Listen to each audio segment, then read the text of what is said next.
Bonjour internet, aujourd'hui on se retrouve dans une vidéo qui reste un petit peu dans la vibe début d'année parce que je vais vous présenter aujourd'hui ce qui est un petit peu ma résolution ou mon mot d'ordre pour l'année 2022. En fait en 2022 j'ai très envie de lire davantage de pavés. Du coup j'avais envie de faire une vidéo là-dessus, déjà pour avoir quelque chose sur lequel revenir à la fin de l'année pour faire un petit peu le bilan de cette résolution, mais aussi pour partager quelques réflexions personnelles autour de la lecture de pavés. Alors quand je dis pavés, j'entends par là tout simplement des lectures qui vont être assez longues dans le temps et qui vont être assez conséquentes à la fois en termes de nombre de pages, mais aussi je pense en termes de profondeur et de complexité. Cette vidéo et cette résolution, elles ont été toutes deux très inspirées par une vidéo d'un youtubeur américain que j'ai découvert récemment qui s'appelle Leaf by Leaf. Il a fait une vidéo sur ce que lui appelle les big books et c'est vraiment très intéressant, je mets le lien dans la barre d'infos. Cette vidéo, celle que vous êtes en train de regarder, elle va se diviser en 3 parties. Dans la première partie, je vais partager un petit peu des réflexions personnelles autour de ce que sont les gros livres et les pavés et de pourquoi j'ai envie de me fixer l'objectif d'en lire davantage en 2022. Dans la deuxième partie, je vous donnerai un peu mes conseils personnels ou en tout cas des astuces que moi j'utilise personnellement. Ça veut pas dire que ça marche avec tout le monde et ça veut pas dire que ce sont des outils académiquement validés, ça vaut ce que ça vaut, mais voilà, je vous partage mes astuces sur la lecture de gros pavés dans la deuxième partie. Et la troisième partie, c'est vraiment une partie pile à lire dans laquelle je vous présente 6 pavés que j'aimerais vraiment lire en 2022, même s'il y en aura sûrement d'autres, en tout cas j'espère évidemment.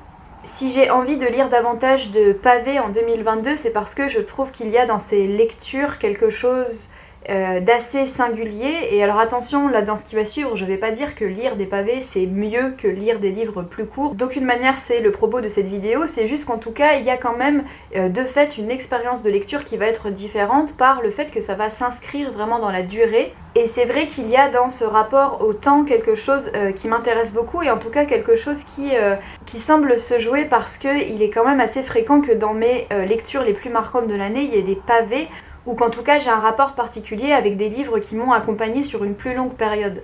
Le pavé, c'est un livre que vous allez prendre avec vous, que vous allez prendre sous votre bras en quelque sorte et qui va vous accompagner vraiment sur un bon bout de chemin, parfois sur des semaines et sur des mois.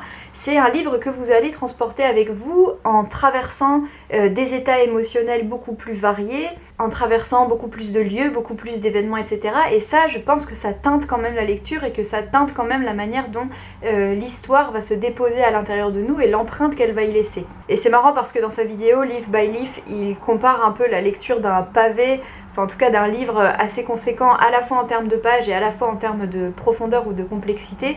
Il compare ça un peu à une relation longue, c'est-à-dire que vous allez passer par différentes étapes avec ce livre et qu'il va se passer beaucoup de choses. D'un point de vue un petit peu plus pragmatique, c'est vrai que les pavés, c'est aussi l'occasion pour un auteur ou pour une autrice de vraiment développer un propos ou une intrigue avec beaucoup plus d'ampleur. Alors ça veut pas dire que ça va être une réussite bien évidemment, mais c'est aussi vraiment une autre manière d'aborder un récit, une intrigue et d'aborder aussi des thématiques. Et en tout cas c'est l'occasion de vraiment développer un univers, de vraiment développer l'évolution d'un personnage, voire même je pense pour certains livres de déposer en quelque sorte toute une succession de strates, de vraiment descendre dans les profondeurs et de traiter une histoire, une thématique, des personnages vraiment en s'enfonçant dans la matière et en prenant vraiment le temps de s'enfoncer dans la matière, le temps de se perdre aussi peut-être par des sentiers, enfin bref, c'est l'occasion vraiment d'embrasser une complexité ou d'embrasser toutes les nuances par exemple de l'existence d'un personnage, toutes les nuances d'une thématique. Donc encore une fois, je suis pas du tout en train de dire que lire des livres plus longs c'est vachement mieux et que dans des livres plus courts on n'a pas forcément l'occasion d'embrasser cette complexité, cette ampleur, etc. C'est pas du tout ça,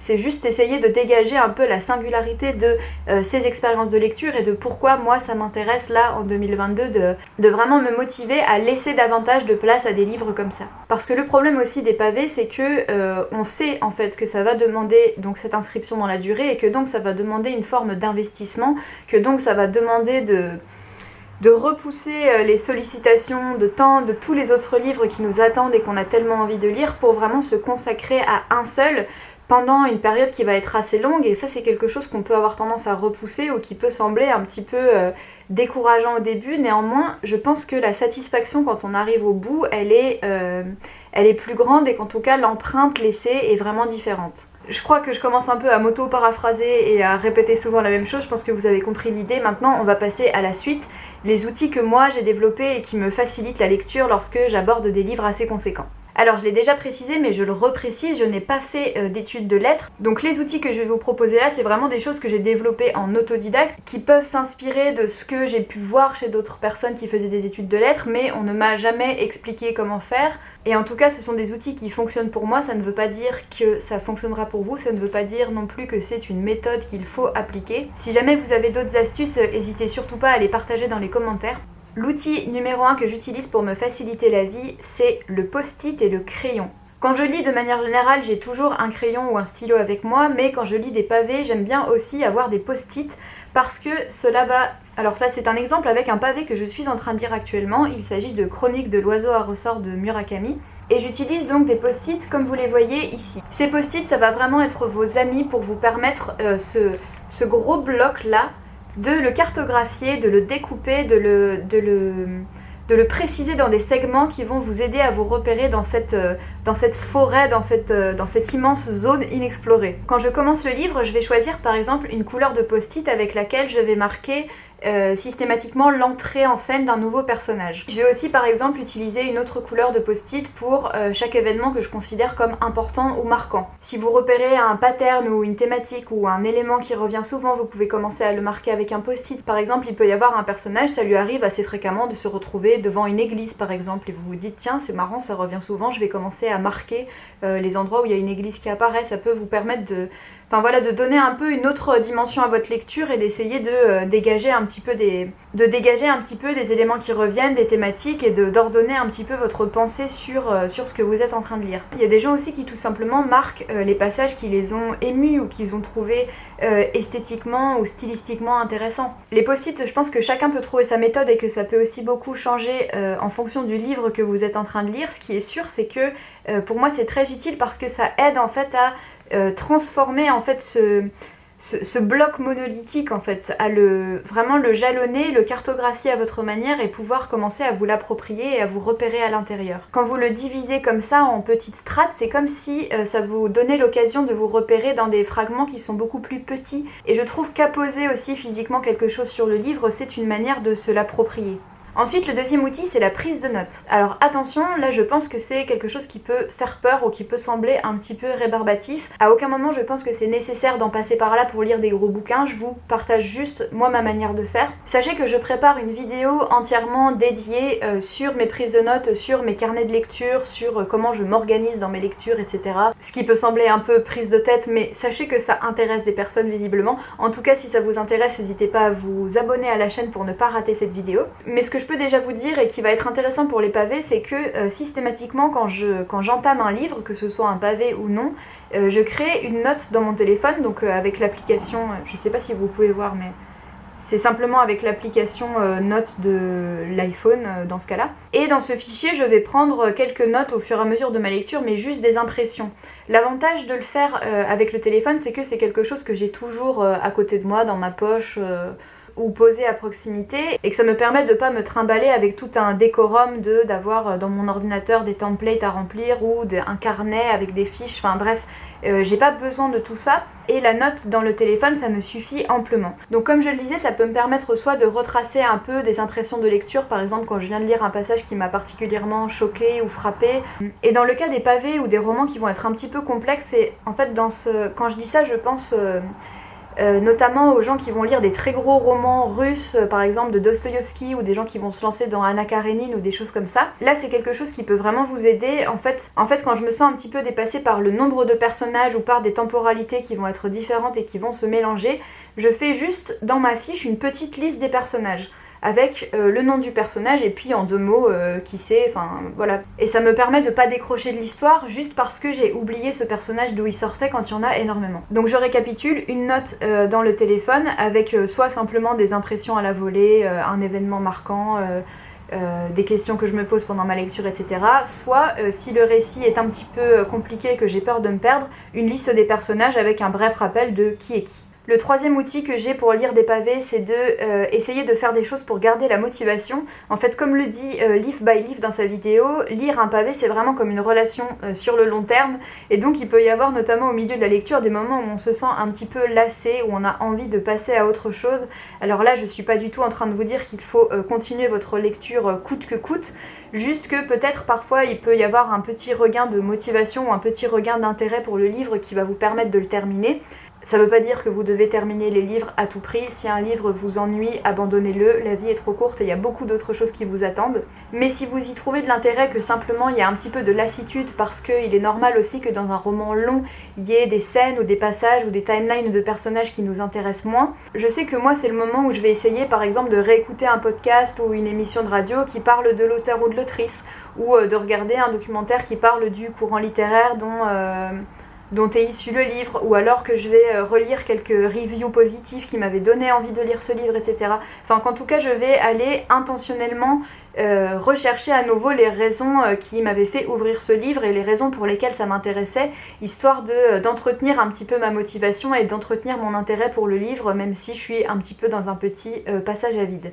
Et enfin, ma dernière astuce, c'est d'avoir sous la main des recueils de nouvelles ou des bandes dessinées pour faire des pauses. Alors attention, là il y a vraiment deux écoles. Je sais qu'il y a des personnes qui peuvent poser un livre et le reprendre 6 mois, 1 an, 2 ans plus tard, exactement à la page où ils en étaient sans souci et se remettre complètement dans l'intrigue. Moi, je suis complètement incapable de faire ça.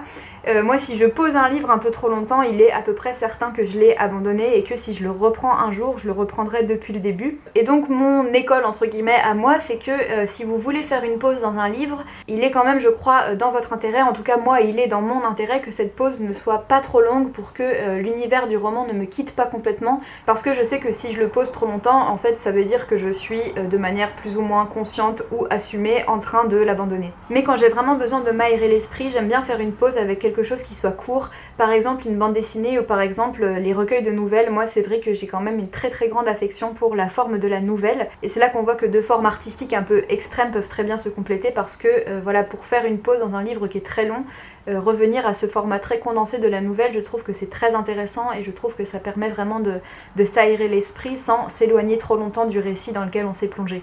Sur ces entrefaites, je vous présente 6 livres et 6 pavés que j'ai très envie de lire en 2022.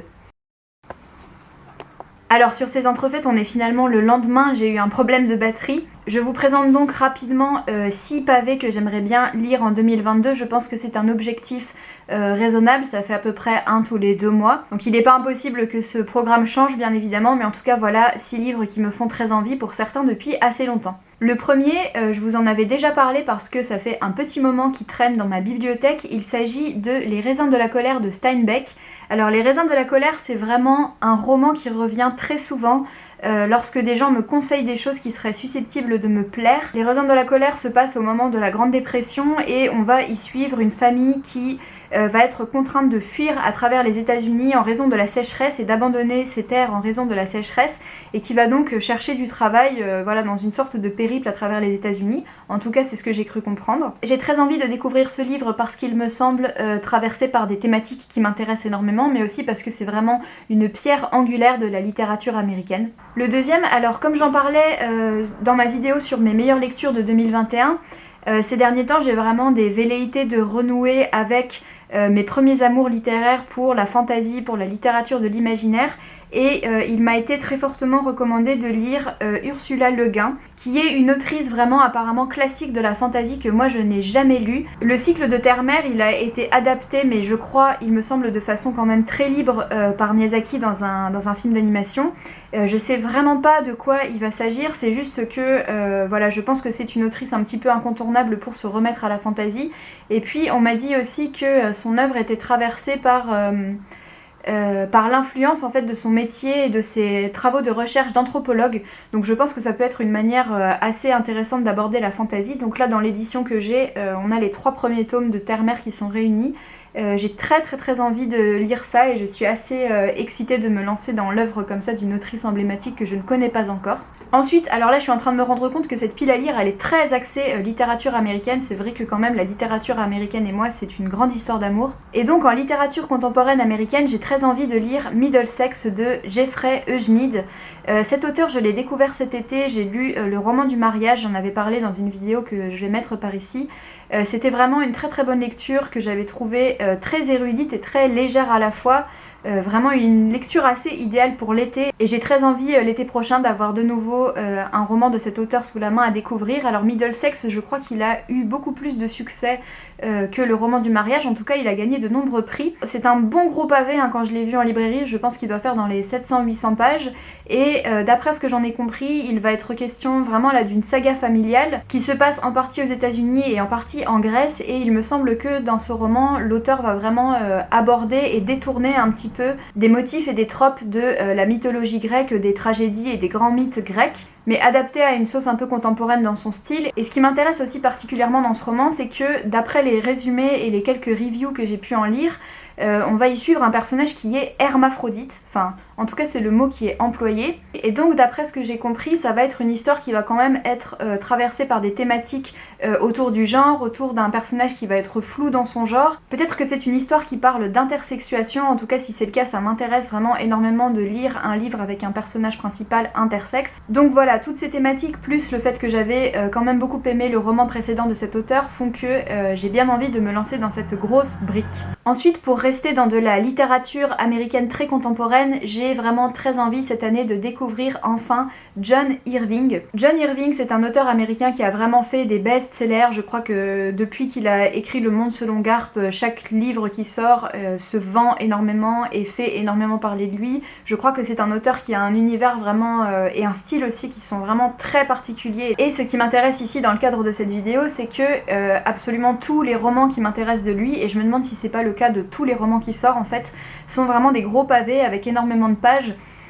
Son roman le plus emblématique c'est Le Monde selon Garp, mais moi j'aimerais bien commencer peut-être par un autre, pas commencer par vraiment le plus emblématique et le plus connu. Et les deux qui m'intéressent en particulier sont l'hôtel New Hampshire. Celui-ci dont je ne connais absolument rien en termes de synopsis, mais j'avais lu quelques pages de Lola Lafont, je ne sais plus c'était dans lequel de ses romans, mais où Lola Lafont parlait de l'hôtel New Hampshire et même de John Irving de manière générale, d'une manière qui m'avait donné très envie de le lire, et donc j'avais ajouté ce livre à ma liste depuis très longtemps déjà. Mais ça pourrait aussi être un de ses romans beaucoup plus récents qui s'appelle À moi seul bien des personnages, tout simplement parce que là on a à nouveau un roman qui, donc d'après ce que j'en ai compris encore une fois, va vraiment s'intéresser à des thématiques autour du genre et autour de l'orientation sexuelle. On m'a dit que À moi seul bien des personnages était vraiment un roman queer, peut-être un petit peu daté par certains aspects, même si le livre est un petit peu récent, qu'en tout cas la vision de l'auteur pouvait être un petit peu datée vis-à-vis de certaines choses, mais ça m'intéresse et donc pourquoi pas découvrir John Irving par ce biais-là. En tout cas si jamais vous avez un roman en particulier de John Irving à me recommander,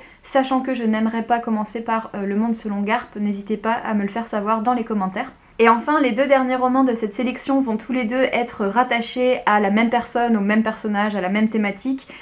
Il s'agit de George Sand. L'an dernier, j'ai lu Mauprat de George Sand qui était vraiment ma meilleure lecture de 2021 que j'ai adoré. J'en parle dans ma dernière vidéo si jamais ça vous intéresse. Et donc cette année, j'ai vraiment très envie de découvrir davantage l'œuvre et le personnage de George Sand. Et en fait, j'ai pas très envie de m'intéresser... Enfin, en tout cas, par exemple, sa vie amoureuse ne m'intéresse en fait pas tellement. J'ai pas trop envie de lire des textes ou des choses en rapport avec ça, et j'ai pas non plus envie de commencer par ces œuvres, enfin ces romans paysans qui sont un peu les premiers titres qui nous viennent à l'esprit quand on parle de George Sand. Je veux dire La Mare au diable et La Petite Fadette, etc. J'ai beaucoup discuté avec une personne très intéressante qui s'appelle Marianne sur Instagram. Marianne, si tu regardes cette vidéo, je te fais coucou et je te dis un très grand merci. Avec qui j'ai beaucoup parlé de George Sand et qui m'a vraiment recommandé de lire Consuelo. Consuelo, c'est vraiment un roman fleuve. Dans les éditions que j'ai pu voir en librairie, il est en 2 tomes assez gros. On a vraiment un esprit un peu le Comte de Monte Cristo, qui est un roman que j'avais adoré également. Et Consuelo a des points communs avec le Comte de Monte Cristo, à la fois donc par cette édition comme je le disais, mais aussi parce que c'est un roman assez hybride où il y a une vibe un peu gothique. C'est un roman qui s'ancre un peu aussi dans le romantisme, mais c'est également un roman d'aventure.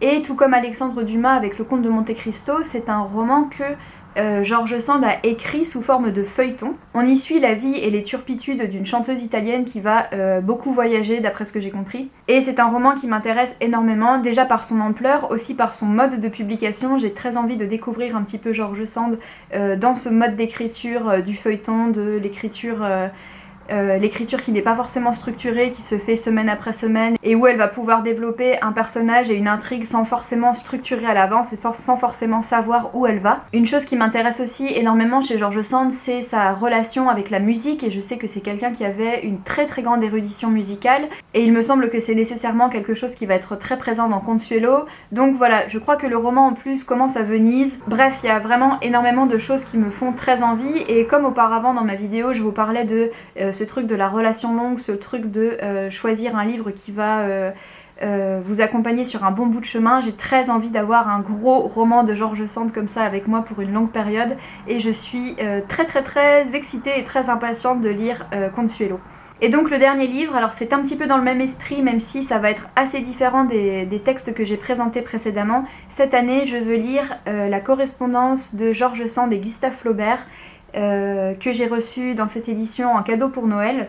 Alors là je dis que c'est un petit peu différent parce que bien évidemment ce n'est pas de la fiction, et aussi parce que ce n'est pas un livre là que je vais lire d'une traite. Il y a quelques années j'ai lu une super biographie de George Sand qui a été écrite par Michel Perrault, qui s'appelle George Sand à Nohant, et dans ce livre Michel Perrault parlait quand même beaucoup de Gustave Flaubert, de la relation d'amitié et d'écrivain qu'il a entretenue avec George Sand, et de tout ce qu'il a fait et écrit lorsqu'il était à Nohant, vraiment physiquement aux côtés de George Sand. Et dans le livre de Michel Perrault, il y avait des extraits déjà de cette correspondance dans lesquels le personnage de Gustave Flaubert m'avait vraiment hyper intéressée et hyper touchée, et je trouvais que cette relation d'estime et de respect réciproque était vraiment très belle. Donc voilà, c'est une autre manière pour moi d'approcher, de m'approprier un petit peu le personnage de George Sand, de la connaître à travers sa correspondance, et notamment à travers son amitié avec ce grand écrivain et je pense cette très belle personnalité qu'était Gustave Flaubert. Voilà, c'en est tout pour cette vidéo, j'espère qu'elle vous a plu, j'espère que vous avez pu trouver des petites choses susceptibles de vous intéresser ou de vous être utiles pour vous motiver à peut-être comme moi lire des choses un petit peu plus longues pendant l'année 2022. Si vous avez lu l'un des livres de cette pile à lire, je serais vraiment très curieuse d'avoir votre opinion, et je serais aussi vraiment très curieuse d'avoir des recommandations en ce qui concerne John Irving, même si voilà, j'ai déjà des envies. N'hésitez pas peut-être à me conseiller un autre roman. J'ai remarqué que je disais un peu tout le temps la même chose à la fin des vidéos, et ce n'était pas du tout volontaire ou intentionnel de ma part, donc je vais essayer de varier un peu. Je vous dis au revoir et à bientôt.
Et puis moi je vous dis à bientôt pour une prochaine vidéo. J'ai remarqué que je disais un peu tout le temps les mêmes phrases à la fin, donc je vais essayer de changer. Ou alors il faut que je garde, je sais pas trop, je sais pas. Au revoir, à bientôt.